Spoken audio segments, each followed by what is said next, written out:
Assalamualaikum warahmatullahi wabarakatuh. Salam sejahtera bagi kita semua.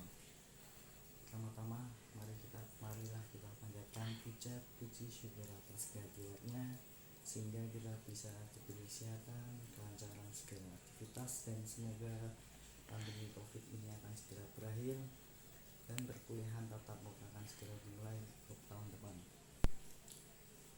Pertama, saya akan memperkenalkan diri.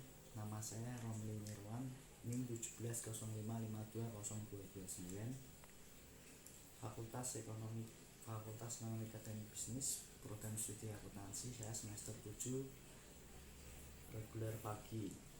Di sini saya akan sedikit menjelaskan materi tentang audit investigatif tentang peran auditor internal terhadap pencegahan dan pendeteksian kecurangan. Dosen pengampu saya adalah Bapak Arif Himawan Dwi Nugroho. Mari kita simak hasil presentasi PowerPoint yang akan saya sampaikan. Mari kita simak. Tentang materi audit investigatif, peran auditor internal dalam pencegahan dan pendeteksian kecurangan. Dosen pengampu saya adalah Bapak Arif Himawan Dwi Nugroho. Ya. Materi pembahasan ada 5 materi. Yang pertama adalah satu fenomena yang berkaitan dengan kecurangan. Yang kedua adalah teori kecurangan dengan diamond teori. Yang ketiga adalah komponen pengendalian internal. Yang keempat adalah peran internal auditor dalam mencegah dan mendeteksi kecurangan.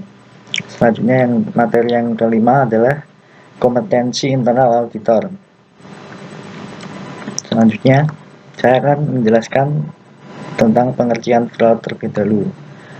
Menurut umumnya, kecurangan atau yang bisa disebut dengan fraud adalah tindakan curang yang dilakukan dengan sengaja untuk menguntungkan satu pihak, perorangan, perusahaan, atau institusi lain secara tidak adil atau melanggar hukum yang mengakibatkan kerugian di pihak lain. Kemudian materi yang pertama yaitu fenomena kecurangan. Ada 3 jenis. Yang pertama adalah satu, asset misappropriation atau penyalahgunaan aset. Fraud ini didefinisikan sebagai penyalahgunaan atau pencurian aset dan harta perusahaan atau pihak lain yang terkait perusahaan. Ini merupakan bentuk fraud yang paling mudah dideteksi karena sifatnya yang dapat diukur. Contoh kasusnya adalah perusahaan teknologi raksasa Amerika Serikat, yaitu Facebook atau Google pada tahun 2013 sampai 2015. Kemudian fraudulent statement. Tindak kejahatan ini umumnya dilakukan oleh pejabat atau eksekutif perusahaan atau instansi pemerintah untuk menutupi kondisi keuangan yang sebenarnya. Caranya, dengan merekayasa data transaksi atau laporan keuangan dalam penyajian laporan keuangan untuk memperoleh keuntungan. Contoh kasusnya adalah PT Garuda Indonesia Persero Tbk pada tahun 2018. Yang ketiga adalah korupsi. Tindakan ini banyak terjadi di negara-negara yang penegak hukumnya masih lemah dan tata kelola belum baik. Fraud ini jenis seringkali tidak dapat dideteksi karena para oknum bekerja sama menikmati keuntungan.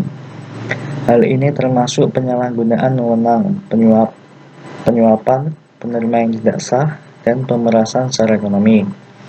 Contoh kasusnya adalah PT Angkasa Pura Persero dan PT Industri Telekomunikasi Indonesia Persero pada tahun 2013. Selanjutnya, contoh fenomena kasus fraud. Saya ambil contoh dari kasus PT Persero Waskita Karya. Pers memberitahukan manipulasi laporan keuangan Waskita Karya sejak pertengahan Agustus 2019. Kementerian Negara BUMN menonaktifkan 2 direktur PT Waskita Karya terkait kasus kelebihan pencatatan pada laporan keuangan 2004 sampai 2008. Kasus penggelembungan aset di PT Waskita Karya Persero ini mencuat ketika terjadi pergantian direksi. Dalam laporan keuangan tahun 2008 diungkapkan bahwa terdapat salah saji atau penggelembungan aset di tahun 2005 sebesar 5 miliar. Nilai 5 miliar tersebut terdiri dari 2 proyek yang sedang berjalan. Proyek yang pertama adalah proyek renovasi kantor Gubernur Riau. Proyek ini dimulai pada tahun 2004 dan sudah selesai 100%. Nilai kontrak sebesar 13,8 miliar. Namun pada akhir tahun 2005 terdapat pekerjaan tambang kurang senilai 3 miliar. Sampai dengan akhir tahun 2008 saldo tersebut masih muncul di neraca perusahaan sebagai tagihan bruto pada pemberi kerja. Kemudian proyek yang kedua adalah proyek pembangunan gelanggang olahraga Bulian Jambi. Nilai kontrak sebesar 33.998 miliar rupiah dan PT Waskita Karya Persero mengakui pendapatan kontrak dari progres tersebut sebesar 2 miliar. Selanjutnya, gambaran tentang seberapa besar materi kas nilai dugaan penggelembungan aset pada tahun 2005. Tahun 2005 nilai aset PT Waskita Karya Persero adalah sebesar 1,6 triliun dan nilai yang diduga digelembungkan oleh manajemen pada tahun 2005 adalah sebesar 5 miliar atau sebesar 0,3% dari nilai aset tersebut. Dan inilah terjadinya fenomena kasus fraud yang ada di Indonesia maupun di dunia. Ironisnya, banyak instansi negeri maupun swasta pasti terdapat suatu perusahaan yang mengalami kasus fraud tersebut, dan pastinya akan segera dicek. Kemudian materi yang kedua adalah pengertian Diamond Theory. Fraud Diamond adalah pandangan baru terhadap fenomena fraud yang diusulkan oleh Wolf dan Hermanson tahun 2004. Teori ini adalah bentuk pembaruan dari teori fraud Triangle oleh Gracie 1950 yang menambahkan elemen kualitatif yang diyakini memiliki hubungan signifikan dengan tindakan fraud. Kemudian elemen-elemen Diamond Theory dibagi menjadi 4. Yang pertama, opportunity, capability, rationalization, atau incentive atau pressure. Kemudian saya akan menjelaskan tentang elemen-elemen Diamond Theory. Yang pertama adalah pressure, sebuah dorongan yang menyebabkan seseorang melakukan tindakan fraud. Contohnya utang atau tagihan yang menumpuk, gaya hidup mewah, ketergantungan narkoba, dan lain-lain. Pada umumnya yang mendorong terjadinya fraud adalah kebutuhan atau masalah finansial, tapi banyak juga yang hanya terdorong oleh keserakahan. Faktor tekanan finansial adalah 1. Keserakahan. Yang kedua, standar hidup yang terlalu tinggi. 3. Banyaknya tagihan dan utang. 4. Kredit yang hampir jatuh tempo. 5. Kebutuhan hidup yang tidak terduga. 6. Tekanan akan kebiasaan yang buruk. Kemudian, Vinces pressure disebabkan oleh dorongan untuk memenuhi kebiasaan yang buruk, misalnya berhubungan dengan judi, obat-obatan terlarang, alkohol, dan barang-barang mahal yang sifatnya negatif. Sebagai contoh, seseorang yang suka berjudi akan terdorong untuk melakukan apapun untuk memperoleh uang sebagai taruhan atau gambling. Kemudian, tekanan yang berhubungan dengan pekerjaan, work relation, atau pressure. Tidak adanya kepuasan kerja yang diperoleh karyawan, misalnya kurangnya perhatian dari manajemen, adanya ketidakadilan, dan sebagainya, dapat membuat karyawan harus melakukan fraud untuk memperoleh imbalan atas kerja kerasnya. Kemudian elemen yang Diamond yang selanjutnya adalah opportunity, yaitu dapat dilakukan apabila terdapat peluang untuk melakukannya. Peluang itu dapat diambil apabila fraud yang dilakukannya beresiko kecil untuk diketahui dan dideteksi. Faktor meningkat peluang bagi individu. Yang pertama, kurangnya kontrol untuk mencegah dan atau mendeteksi fraud. Kedua, ketidakmampuan untuk menilai kualitas kinerja. Yang ketiga, kegagalan untuk mendisiplinkan para pelaku fraud. Yang keempat, kurangnya pengawasan terhadap akses informasi. Yang kelima, ketidakpedulian dan ketidakmampuan untuk mengantisipasi fraud. Dan yang terakhir adalah kurangnya jejak audit atau audit trail.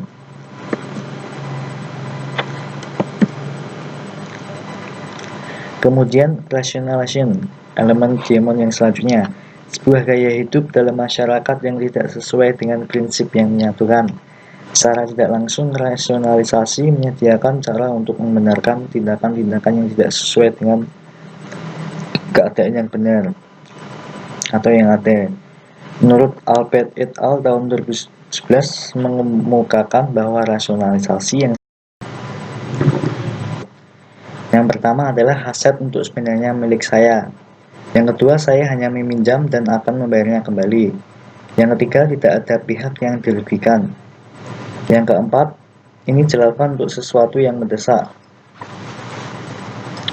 Yang kelima, kami akan memperbaiki pembukaan setelah masalah keuangan ini selesai. Yang terakhir, saya rela mengorbankan reputasi dan integritas saya asal hal itu dapat meningkatkan standar hidup saya. Kemudian, elemen demon teori yang terakhir adalah capability. Menurut Wolff and Irmason tahun 2004 menyatakan bahwa posisi seorang atau fungsi dalam organisasi dapat memberikan kemampuan untuk membuat atau memanfaatkan kesempatan untuk kecurangan tidak tersedia untuk orang lain. Kemudian sifat-sifat elemen kemampuan ini, yang pertama adalah positioning. Posisi seorang atau fungsi dalam organisasi dapat memberikan kemampuan untuk membuat atau memanfaatkan kesempatan untuk penipuan. Seseorang dalam posisi otoritas memiliki pengaruh lebih besar atas situasi tertentu atau lingkungan. Sifat yang kedua adalah intelligensi atau creativity. Pelaku kecurangan ini memiliki pemahaman yang cukup dan mengeksploitasi kelemahan dan pengendalian internal dan untuk menggunakan posisi, fungsi, atau akses yang berwenang untuk keuntungan terbesar. Kemudian sifat elemen kemampuan yang ketiga adalah confidence atau ego. Individu harus memiliki ego yang kuat dan keyakinan yang besar dia tidak akan terdeteksi. Tipe kepribadian umum termasuk seseorang didorong untuk berhasil di semua biaya, egois, percaya diri, dan sering mencintai diri sendiri atau narsisme. Kemudian sifat elemen kemampuan yang keempat adalah coercion. Pelaku kecurangan dapat memaksa orang lain untuk melakukan atau menyembunyikan penipuan. Seorang individu dengan kepribadian yang persuasif dapat lebih berhasil meyakinkan orang lain untuk pergi bersama dengan penipuan atau melihat ke arah lain. Sifat elemen yang kelima adalah deceit. Penipuan yang sukses membutuhkan kebohongan yang efektif dan konsisten.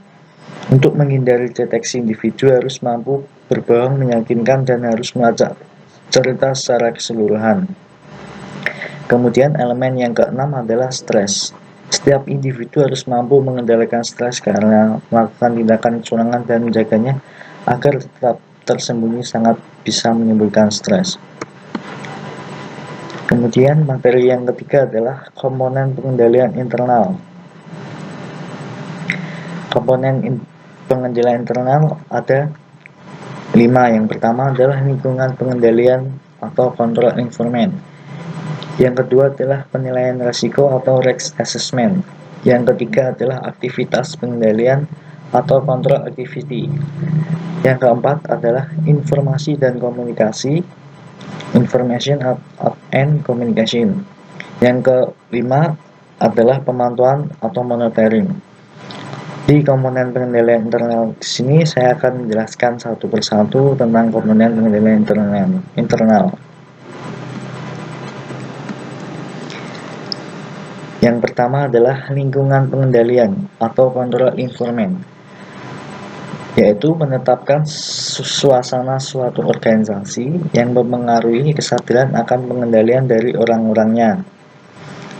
Lingkungan pengendalian merupakan fondasi dari semua komponen pengendalian internal lainnya yang menyediakan disiplin dan struktur. Selanjutnya adalah penilaian risiko. Penilaian risiko adalah identitas, analisis, dan manajemen risiko entitas yang relevan dengan penyusunan laporan keuangan yang disajikan secara wajar sesuai prinsip-prinsip akuntansi yang berlaku umum. Kemudian, yang ketiga adalah aktivitas pengendalian atau control activity. Aktivitas pengendalian adalah kebijakan dan prosedur yang dikembangkan oleh manajemen untuk mengantisipasi risiko yang dapat menghalangi entitas mencapai tujuannya. Aktivitas pengendalian memiliki berbagai tujuan dan diaplikasikan pada berbagai tingkat organisasionalnya atau fungsionalnya dalam sebuah entitas. Yang keempat adalah informasi dan komunikasi. Informasi dan komunikasi merupakan pengidentifikasian, penangkapan, dan pertukaran informasi dalam sebuah bentuk dan kerangka waktu yang membuat orang mampu melaksanakan tanggung jawab mereka.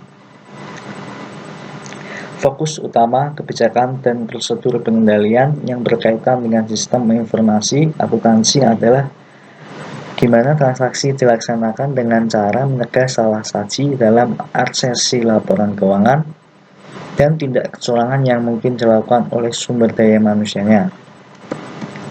Kemudian yang terakhir komponen yaitu pemantauan atau monitoring. Pemantauan merupakan suatu proses yang menilai kualitas kinerja pengendalian intern pada suatu waktu. Pemantauan dapat dilakukan melalui aktivitas terus-menerus atau evaluasi terpisah.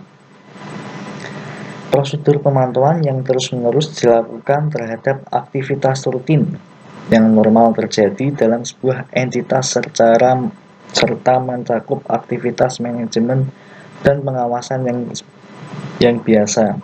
Sebagai contoh, dalam beberapa entitas, auditor internal secara teratur menyediakan informasi tentang berfungsi tidaknya sistem pengendalian internal dengan berfokus pada evaluasi, desain, dan operasi pengendalian internal. Dan inilah komponen pengendalian internal. Kemudian pencegahan yang dapat dilakukan dengan cara satu, membangun individu yang di dalamnya terdapat trust and openness, mencegah benturan kepentingan, confidential disclosure agreement, dan corporate security contract. Yang kedua adalah membangun sistem pendukung kerja yang meliputi sistem yang terintegrasi, standarisasi kerja, aktivitas kontrol, dan sistem reward and recognition. Kemudian yang ketiga adalah membangun sistem monitoring yang di dalamnya terkandung kontrol self-assessment, internal auditor, dan external auditor. Kemudian materi yang keempat adalah peran internal auditor dalam mencegah dan mendeteksi kecurangan. Audit internal merupakan suatu kegiatan yang merupakan evaluasi atas efektivitas pengendalian internal yang sudah ditetapkan dan dijalankan oleh manajemen, mewaspadai terhadap adanya risiko indikasi kecurangan di perusahaan, dan melakukan tanggung jawab sepenuhnya dengan apa yang seharusnya dilakukan oleh manajemen, yaitu menilai risiko kecurangan, merancang juga menetapkan pengendalian internal untuk minimalisir kecurangan dan implementasinya. Kemudian, dalam menghadapi risiko kecurangan pada perusahaan, peran utama dari auditor internal sesuai dengan fungsinya dalam mencegah kecurangan adalah berupaya untuk menghilangkan atau meminimalisir sebab-sebab timbulnya kecurangan tersebut. Karena pencegahan pada suatu kecurangan lebih mudah daripada mengatasi suatu kecurangan yang sudah terjadi. Pada dasarnya, peran internal auditor sangat penting dalam mencegah dan mendeteksi kecurangan tersebut. Inilah peran internal audit antara lain mencakup: yang pertama, mendukung pimpinan untuk membangun proses dan program anti-fraud yang dapat dipantau dan dimonitoring secara teratur dan berkala. Kemudian, memfasilitasi penilaian risiko fraud pada instansi, unit pelaksana, dan tingkatan operasional. Selanjutnya, yang ketiga, menghubungkan dan mendokumentasikan aktivitas pengendalian anti-fraud untuk mengidentifikasi risiko fraud. Kemudian yang keempat, mengevaluasi dan menguji desain dan efektivitas operasi program pengendalian dan anti-fraud.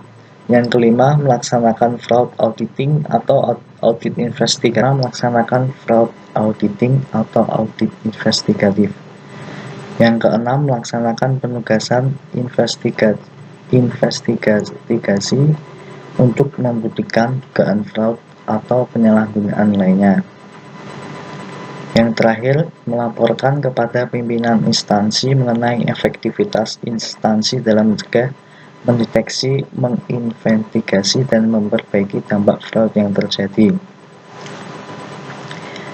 Begitupun peran internal audit di dalam suatu perusahaan sangat penting, entah di dalam strukturalnya, di dalam laporan keuangannya, dan setiap pelaksana maupun tingkat operasionalnya. Karena itu, apabila setiap pemimpin atau pelaku yang ingin mencegah atau mendeteksi investigasi akan memperbaiki dampak fraud yang terjadi. Kemudian, pencegahan risiko kecurangan. Yang pertama adalah 1. Membangun struktur pengendalian intern yang baik agar keamanan harta perusahaan terjamin dan kegiatan operasional berjalan lancar dengan efektif dan efisien.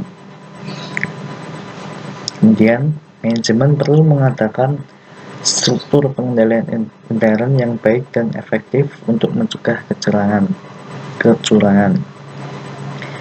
Terdapat 5 komponen pengendalian intern yang saling terkait, yaitu yang pertama adalah lingkungan pengendalian atau control environment, dan sudah saya jelaskan yang tadi. Kemudian penaksiran risiko atau risk assessment, ini sama dengan penilaian risiko. Kemudian yang ketiga adalah standar pengendalian atau control activities, dan yang terakhir adalah informasi dan komunikasi, information atau komunikasi.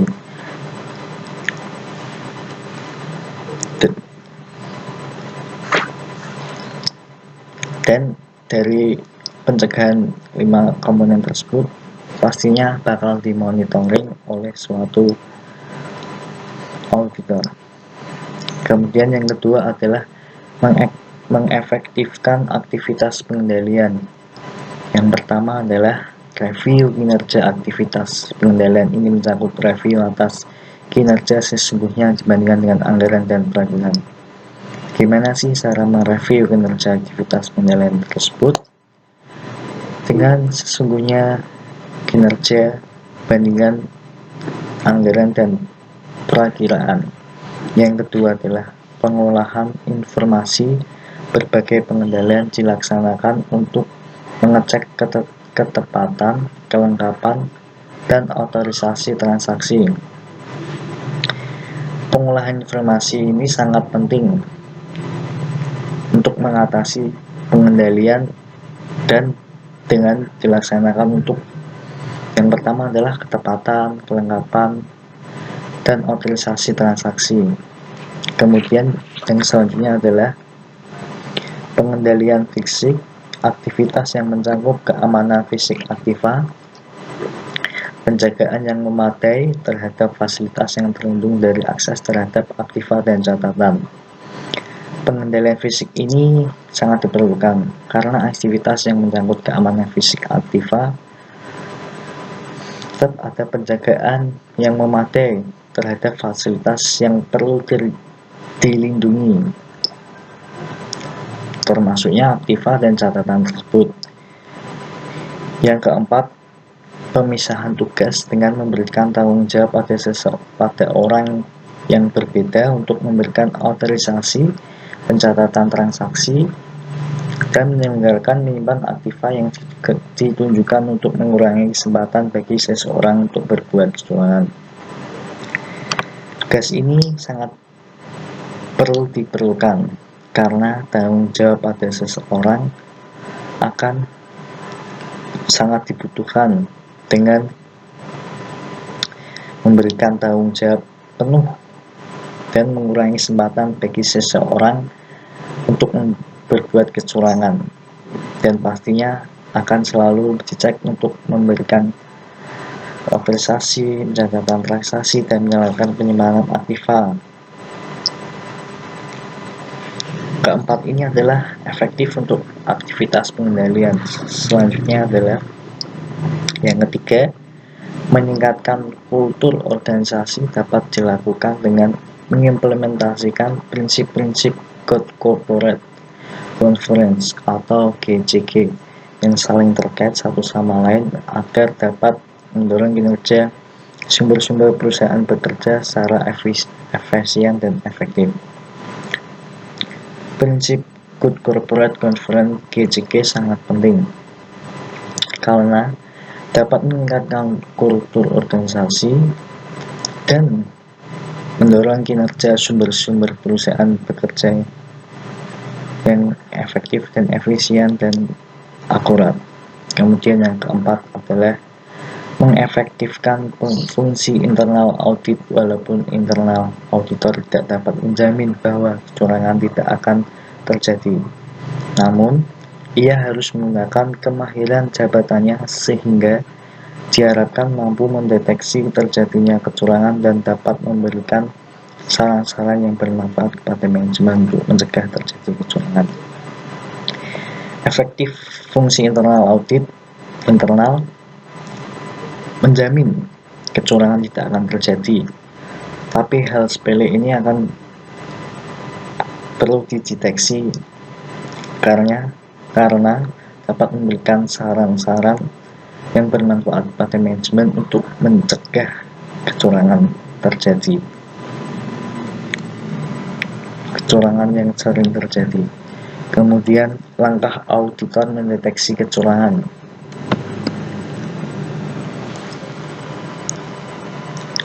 Yang pertama adalah teknik mendeteksi melalui audit catatan akuntansi yang mengarah pada gejala atau kemungkinan terjadinya fraud, atau critical point auditing. Critical point auditing dengan hal berikut.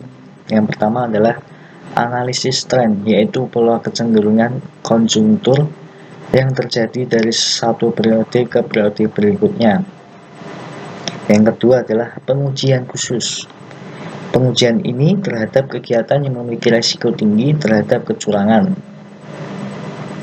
Kemudian teknik yang kedua adalah teknik mendeteksi analisis kepekaan pekerjaan dengan memandang pelaku potensial atau job sensitive analysis.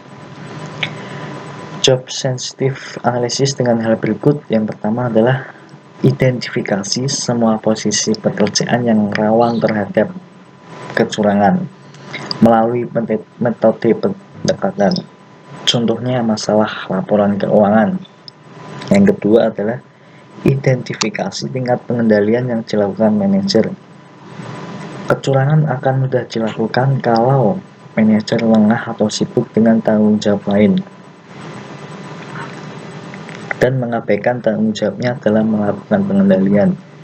Yang ketiga adalah identifikasi gejala simptom yang terjadi seperti adanya kekayaan pribadi yang tidak dapat dijelaskan, pola hidup mewah, rasa tidak puas, egois, pengabaian instruksi, dan ingin dianggap penting, atau karakter pribadi. Kemudian yang terakhir, pengujian rinci, apakah pengujian dan tidak lanjut perbaikan telah dilakukan pada kesempatan pertama atas jenis pekerjaan yang beresiko tinggi. Ini langkah auditor mendeteksi kecurangan. Bisa dengan melalui audit catatan akuntansinya, atau teknik mendeteksi dengan analisis kepekaan pekerjaan yang memandang pelaku potensial tersebut. Kemudian materi yang kelima adalah kompetensi diperoleh melalui pendidikan dan pengalaman. Setiap anggota harus melakukan upaya untuk mencapai tingkatan kompetensi yang akan meyakinkan bahwa kualitas jasa yang diberikan memenuhi tingkatan profesionalisme tinggi seperti diisyaratkan oleh prinsip etika. Kemudian kompetensi artinya auditor harus mempunyai kemampuan ahli dan berpengalaman dalam memahami kriteria dan dalam menentukan jumlah bahan bukti yang dibutuhkan untuk dapat mendukung kesimpulan yang akan diambil. Menurut Arendt, keterampilan merujuk pada kemampuan seseorang untuk melakukan suatu kegiatan. Kemudian kompetensi yang dibutuhkan oleh auditor internal adalah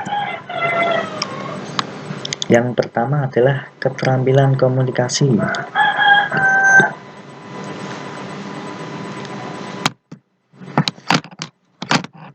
Keterampilan komunikasi. Yang kedua adalah keterampilan memecahkan masalah. Yang ketiga adalah kemampuan untuk mempromosikan nilai audit internal. Yang keempat adalah mengikuti perkembangan perubahan peraturan dan industri dan standar industri. Yang kelima, pengetahuan dalam audit. Yang keenam, pengetahuan dalam manajemen risiko perusahaan. Kemudian auditor perlu keterampilan komunikasi, misalnya dengan komunikasi lisan, penulisan laporan, dan keterampilan lainnya. Kemudian keterampilan memecahkan masalah adalah pemikiran konseptual dan analitis. Kemudian yang ketiga, kemampuan untuk mempromosikan nilai audit, misalnya di antara karyawan kunci organisasi di dalam suatu perusahaan tersebut. Yang keempat, mengikuti perkembangan perubahan peraturan dan standar industri. Harus perlu mengetahui etika profesional di dalam internal perusahaan tersebut. Yang kelima, pengetahuan dalam audit, harus paham dengan standar etika profesionalnya yang di dalam internal tersebut. Yang keenam, pengetahuan dalam manajemen risiko perusahaan adalah bagaimana cara analisis risiko dan penilaian kontrol. Ini merupakan kompetensi yang dibutuhkan oleh auditor internal dalam mengatasi suatu masalah atau fraud kecurangan. Keterampilan organisasi, keterampilan manajemen, dan keterampilan perubahan pemikiran kritis, kerja tim, dan keterampilan negosiasi itu sangat penting. Karena setiap perusahaan pasti memiliki auditor yang berkompetensi dan berketerampilan dan memiliki dan dapat memecahkan masalah dan mempromosikan nilai audit internalnya tersebut. Ya, sekian dari saya. Terima kasih. Semoga materi yang saya sampaikan, apabila ada kata-kata yang belepotan, kata-kata yang kurang berkenan, mohon maaf. Sekian dari saya. Semoga pandemi COVID ini segera berakhir dan bermanfaat materi yang saya sampaikan. Wassalamualaikum warahmatullahi wabarakatuh.